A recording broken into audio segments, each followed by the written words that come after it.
My name is Brian Carruthers. I'm the Dean of the School of Education at Bob Jones University. And this afternoon I have the opportunity to spend some time with Dr. Mike Reese, who is the administrator at Calvary Baptist Academy in Midland, Michigan, to talk about strategic planning and why it's important for Christian education. Mike, I appreciate the time that you're giving me to just have this conversation, and my goal is that we will be able to share some things that will be helpful to Christian school administrators across the country. So thank you for this opportunity. It's my privilege, Brian. Thanks for coming. What I'd like to do just to get started with is maybe just share, if you could share with us a little bit about your background and your position here at Calvary, how you came to be here, and I know you've been here for quite a while, and so just give us a little background and a little bit of your story, if you could. Well, many years ago they hired me to come and be the administrator of their Christian school, and when I arrived here in Midland we had 58 students, and the Lord's blessed us, and we've got newer facilities. We now have around 500 students, and you're right, I've just finished my 39th year, and the Lord continues to bless. It's a great place to be. So talk to me a little bit about Calvary Baptist Academy right now. What are some of the challenges that you see as a school here in Midland? We had lunch today. You talked a little bit about some things that are happening here, even in your community. So share a little bit about what's going on. You kind of got to keep up with your community. Some people wouldn't want to say that you're in competition, but we're looking for all the students we can get all the time. Our public schools just built a multi-million-dollar facility, and they call it their STEM education school for kindergarten through 5th grade. A new Montessori school has started, went out of business, and then someone just purchased that. They're starting a STEM education preschool. Mm-hmm. We now have full-time, in our state of Michigan, mandated full-time kindergarten, 5-year-old kindergarten, where in the past it was only half a day. So all of those things are taking students away from our elementary and our preschool, and so those are threats that we have to address. You know, I've had the privilege to be here. I think this is the 3rd time I've been on your campus, and we've interacted over the years in various places, and I've been struck by the passion that you have for strategic planning, especially as it relates to your ministry, both the church and the school. And so I'm interested to begin our conversation this afternoon with, how did your first strategic plan for the school come about? What were the events that led you to the point where you said, I need to have a strategic plan? Well, as a leader, as an administrator, and a pastor here at this church, I was involved in the first strategic plan that the church ever did. Mm-hmm. And what I learned through that, it was a 5-year roadmap. It gave us direction. And it was awesome for our church, something to follow, something just, if the Lord provided, this is where we came from, this is where we're going. And I realized we needed that for our school. And we need a plan, we need a roadmap, we need to have a vision. Mm-hmm. You have to cast that vision for your people. So once we did that with the church, I said, we have to do this for the school. And that's how we really got into it. All right, so let's kind of, and if I'm not mistaken, this is, you've had one strategic plan for the school. That's correct. You're getting ready to start a second process? Yes, our first strategic plan for the school, I believe, was in 2014, mm-hmm. and it ended in 2017, and so we're due to have our new one done by the end of this year. All right. Most organizations that go through a strategic planning process will have a strategic planning committee. Mm-hmm. I think you call yours a core team. Can you tell me a little bit about the people that are on your team? How did they get placed there? What do they bring to the conversation? The core team is just that. It's a small group. Like, mm-hmm. We don't have a school board, we have a school committee. Mm-hmm. So we'll have the chairman of the school committee, we'll have the administrator, we may have the high school principal, we may have one of the people on staff, but we'll have 5 or 6 people on that core team. And they're all people in some type of leadership position. When you began the strategic planning process the first time, I think you told me that your ministry, the school, did not have a mission statement or a vision statement. And so as part of the process, your ministry crafted a mission and vision. Is that correct? Yes, sir. We have both a mission statement and then we have a vision statement, and I think those are crucial. We set those up. Everything then we do in our strategic plan has to be meeting the goals or has to be in line with that mission statement. And so people might have an idea or suggestion, and then we're going to say, does it fit? Does it fit with our mission, the purpose for which we're here? All right, so I just want to pause just for a moment and talk a little bit more specifically about mission and vision. On a day-to-day basis, how do you use a mission statement and a vision statement within your school community? You asked within the school community. That can be pretty broad. Mm-hmm. And we actually have a printed strategic plan. Mm-hmm. And with this strategic plan, we give the history of the school, mm-hmm. so they know where we came from. Every person that comes through our door that says and shows any interest about our school, they get our strategic plan. That gives them where we came from, our mission statement, why we're here, our vision for where we're going in the future. And every person that's interested gets one of these. So it's a great PR tool as well as a roadmap for us. Awesome, thank you. All right, so let's talk about the process of strategic planning. You have a core team that's in place that is going to be driving this process. What's the first step in a strategic planning process at Calvary Baptist Academy? Once you have the core team, we use what's called a SWOT analysis. You know, our strengths, our weaknesses, our opportunities, and our threats. We need to get feedback from people. So we happen to have a friendship banquet once a year. We'll have 500 adults there. And so the very first step is we have to develop a survey. We ask people questions. The first time it was pages long. And we actually got probably 600 or more adults who filled out that survey, asking them, even people in the community, what they knew about this place. How did they perceive our strengths, mm-hmm. our weaknesses, opportunities, or what was a threat to this school? So the first thing you have to do is develop that survey. Then you've got to find a people group to fill in that survey. Now, interestingly enough, with the new process that you're going through with your church, you did the survey part of this electronically. And so tell me a little bit about how that worked and whether that was successful or not. Technology continues to grow and to expand. And when we did our first one for the church, we did our first strategic plan for the school. It was all done on paper. Now we had a combined Sunday school class. We brought all of our adults together, all of our teenagers together. We have the bandwidth and so forth in church. And so sitting right there in a Sunday school hour, we had 230 people complete the survey, all electronically. What that does for us, and all their written comments, and what that does for us, then we can do the analysis of that in probably a fourth of the time that it took us to do it with paper. Awesome. The actual questions that comprise the survey, where do those questions come from, and how did you vet them to make sure you were asking the right questions to get the right data from your people? Well, we got a lot of help from some experts, for some people that did that in industry, and they kind of know the people questions to ask. But we want to ask questions over all the different facets of the school, whether it's the curriculum, whether it's the staff, whether it's the facilities. And so we will come up with, the core team will mm-hmm. come up with 4 or 5 questions in every area that we can think of. We really want to know what people think about this place, whether it's good or mm-hmm. bad. We want to know. Awesome. What surprised you when you got this initial data back from your surveys? Was there information that came to the forefront that you weren't expecting? And what did you do with this information? There's always some information you don't expect. Matter of fact, when you do this, you better put on some armor and have a thick skin. Mm-hmm. But probably what surprised me most was the overwhelming support of mm-hmm. the ministry. So a lot of good. Some fresh ideas. You know, why haven't we tried that before? Mm-hmm.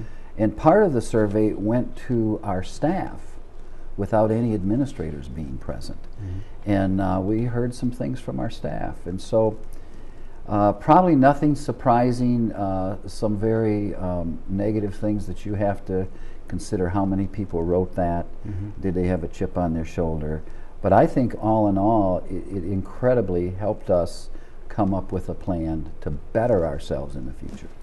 Outside of the survey, was there other data points that were being collected, either internal or external to the ministry, that would be helpful in this process? The only other thing then we did first time with the written survey is we did some surveying in the community. People had no exposure to this place. What are their thoughts? They commented on our parking lot and things like that. Right. The presence of the facility and just a little bit they knew, or they knew nothing about us. And even if they tell us they know nothing about us and they live a block away, shouldn't they know something about us? Right. So that's some of the data we get. I'm sure that as part of this process, you were, in the back of your mind at least, were thinking about what was going on in your city, your county, state, on the federal level that potentially could be impacting your Christian school. And many times that would either be the opportunities or the threats that are out there. And so how are you collecting that data, and was that important to you? It was then, and it still is. I think that's important to us every year. We've got to be looking out for opportunities as well as the threats. So for instance, this next fall, in just a couple of months, the Midland Public Schools is opening a whole new school, and it's going to be free for 4-year-olds. Now it's underprivileged, people that don't have the income. But how many 4-year-olds are we going to lose that are now in our school to go there because it's free? The STEM education preschool that started. How many are we going? You have to stay on top of what's going on. Many people, I'm afraid that many pastors, many administrators of Christian schools would look at that as maybe more marketing than ministry, but if you don't stay up with the trends, I believe we're in direct competition. That's why we have the technology that we have. That's why we're always looking for better ways to make ourselves compete. Right. You've collected data externally, internally. Your core committee now has gone through that data, discussed it. The next step in the strategic planning process is then to decide what to do with that data and what initiatives or strategies or goals that are going to kind of float to the top from that data. Talk to me about the process. What kind of conversations was your committee having that helped formulate the goals that were going to flow out of this strategic plan? Well, just think of it. If you have 500 pieces of paper and there were 30 questions on each one, the number of individual inputs that you actually have. So we quantify those. How many people offered this suggestion? How many did not? What are the suggestions? What is the weaknesses? And so then we categorize them. And we're looking for, we might get 100 different things, but what are the most important? What are we going to, is there a low-hanging fruit, something that we could correct and cost us very little and be done quickly? Or is it going to be a major $1 million expense and it's going to take a few years? And so we chart all of that. And then with all of this input, then we try to categorize them. Here's something on your form that you wrote and you filled in these 32 questions or whatever, and we'll take those and we might come up with 4 or 5 categories, and we group them into those categories to be addressed. And so we look for those 4 or 5 categories, which we do. And then, which ones are we going to attack first? Okay.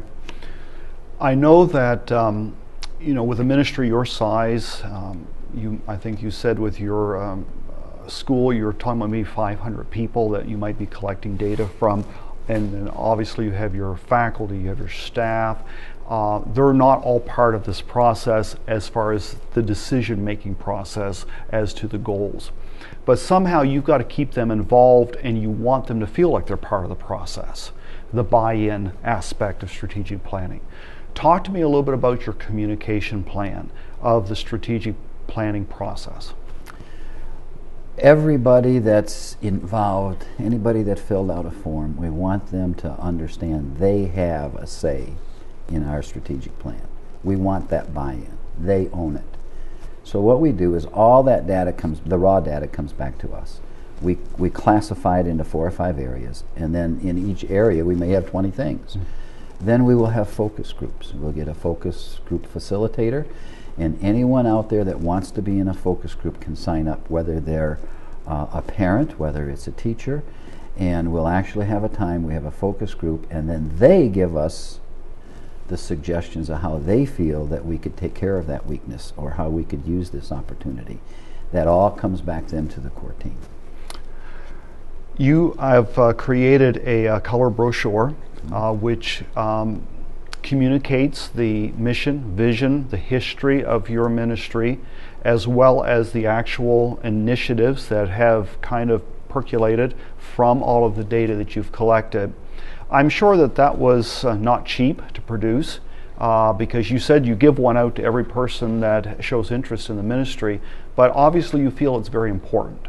Talk to me a little bit about why you went to the extent of creating the brochure, and has it provided the help to your constituency that you're hoping? We probably never know the final result of this, but it's our goal that everything we put out, that we publish, we want it to be quality. Mm-hmm. So I asked for the high gloss, and I wanted it done professionally. Mm-hmm. I just think it's important when people come to look at the school, there's a message from the administrator. They know the qualifications of our staff, which you do in anything mm-hmm. from the school, but there's also pages in here on our history, and then again it tells you where we came from, why we're here, and then the initiatives that we're trying to carry out, Lord willing, over the next 5 years. They can see that roadmap. And we're not just standing still, we're not just living in the past, but here are our goals for the future. And I think, at least in the community we live in, people really appreciate that. Great. So we have completed the planning process. You have your goals in place, you have timelines in place. Talk to me about implementation. It's one thing to have a nice brochure that lists your goals and timeline, but we could all, say we're done. But obviously, this is just the beginning process. So, what are the next steps? How do we actually take what came out of the strategic planning process, and how does it happen? We tend to look at this probably, honestly, not on a weekly basis, but at least a monthly basis. And we have an administrative team, high school principal, elementary principal, daycare director, and myself for the school. And we will look at this. And number one, for each initiative, we've got to have someone that's going to drive that. Mm-hmm. And it may be something that they get done in 6 months, or it may be a long-term 5-year plan. But we have to have the person and the people that are going to drive that. We have to constantly look at it, just like you would navigation on your phone, mm-hmm. or just like you would if you're looking at a road map.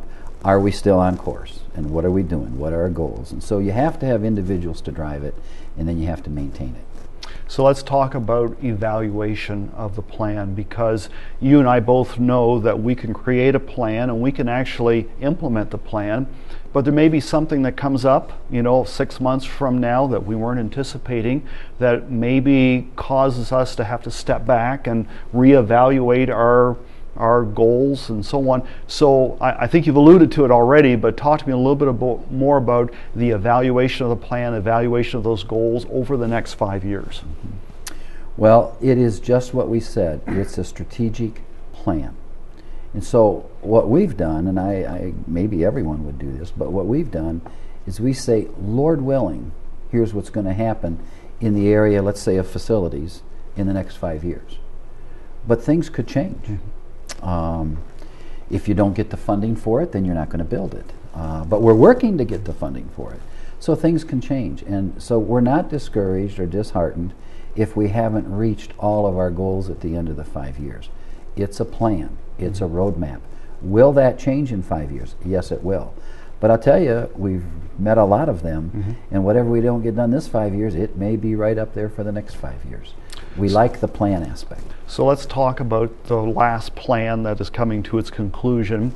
Can you share with me an illustration of something that came out of the strategic planning process that you implemented and you were successful to complete? Something tangible that you could share with me that happened as a result of that strategic planning 5 years ago? It's just been wonderful for us. For instance, we wanted to be a leader. Our vision statements, we want to be a leader in mid-Michigan in the area of Christian education. And we wanted our graduates to be able to impact this area for Christ. So how do we do that? One of the areas was technology, and we wanted to be a leader in that. And the Lord has allowed us, all 7th through 12th graders got Chromebooks. We gave them to them free. We went to electronic textbooks. When we did that with the textbook company, I found out maybe we're one of the few Christian schools in the country to do that, 7th through 12th grade. And it's been wonderful. Our students loved it. We no longer have textbooks that are being left home, lost papers. Our teachers can communicate instantly with each one of their students. Parents for communication. Every day they can look on and see what the assignment was for their child. Every week they can see their grades. It's been tremendous. That all came from our strategic planning. Great, great.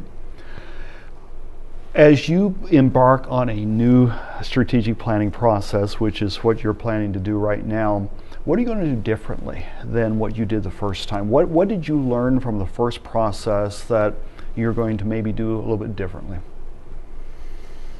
That's a good question. Though obviously up front, we've advanced, our society continues to advance technology-wise, and so obviously we will do an electronic survey, and that will speed up the process. So we will gather the input from 400 or 500 people, and that'll all be electronic. What would we be doing differently? We'll still have a core team. We will still have focus groups. The thing that I personally will do differently is I won't let the negative things they say about me bother me. I understand. Obviously, in the strategic planning process, it's great to have lots of goals and to think forward, but obviously the budget plays a huge role in this because there's only so much money, and you have to take care of your school plant. You got to pay your tuition, and you have to pay your salaries and so on. So what role does the budget or your financial committee play in the strategic planning process? Well, obviously, if you have a strategic plan, you got to fund it. Mm-hmm. And you know, in a private Christian school, everything rises and falls on tuition, mm-hmm. and or gifts that people give you. And some people think we're a wealthy school because of what we've been able to do with technology. And we've never had one large gift, never. So we budget it as much as we can, but the key is enrollment, and this is going to help enrollment, mm-hmm. and everything is kind of PR. It's also the quality of the product you put out. So you have a vision, you find a way to fund it. We funded all of our technology improvements came from a once-a-year fundraiser that we use here, and in 3 years' time we had $120,000, and that went into technology. Another 3 years' time, $100,000 went into a playground that we wanted. Why a new playground? Because we're competing with all those people around us. Mm-hmm. And so you plan for that, and you look for ways to fund it.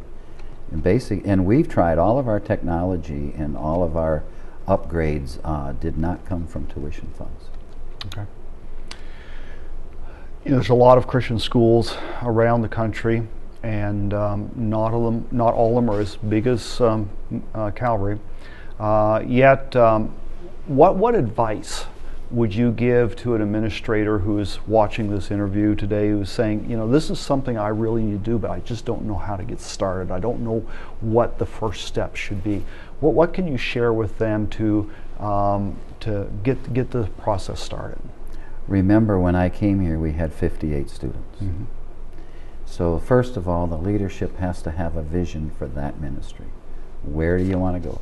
Might not have a strategic plan. We didn't have one, but you have to have a burden and a vision for Christian education for your ministry, number one.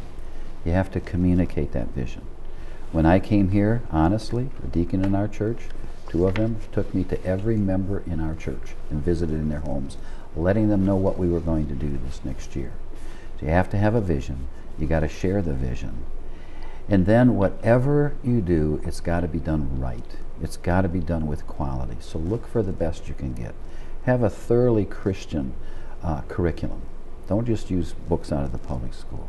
You've got to have, I will tell you, the Lord's given us a great staff. Mm-hmm. And so everything you do has to be with excellence, with the money you have. And the Lord will provide, and that's what's happened here. And so, taking this a step further, from a pragmatic standpoint, what should an administrator do as far as getting the actual process started? Should they get a committee in place? Is this something that the school board should be sold on and pushing? I mean, what would be the first tangible step? We have a school committee. I'm fortunate, and we don't have a school board. And the school committee is there to offer prayer, support, and counsel to the administrator of the school, to the administrative pastor. So I'm very fortunate to have those men. Everything we come up with, every new idea, I run it by them. And I want them to buy in, and if there's one or two of them that are not for it, we don't do it. So yes, I have to have that vision. Any of your leadership has to have the vision. But then even if it's individually, you've got to gain their support, give them the reasons why, get them on board so you have a team. That's what I would recommend. Great. I've been reading a book that the university's asked me to read in my position. It's called Breakpoint, The Changing Marketplace for Higher Education. And I came across a quote that I thought was applicable to our conversation this afternoon.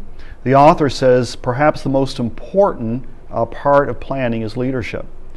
Complex choices are not easy. They require consideration and conversation. They demand an assessment of both risk and values. The business of navigating in turbulent and deep waters is not for the faint of heart. And then he concludes this paragraph with this statement. He says, all choices, even the choice to do nothing, have consequences. How would you react to that statement? It's biblical. Where there is no vision, the people perish. And I don't think you're going to grow or you're going to be a quality institution if you don't have a vision for the future.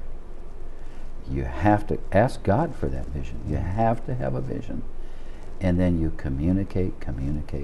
Doesn't have to be my way, but share your vision.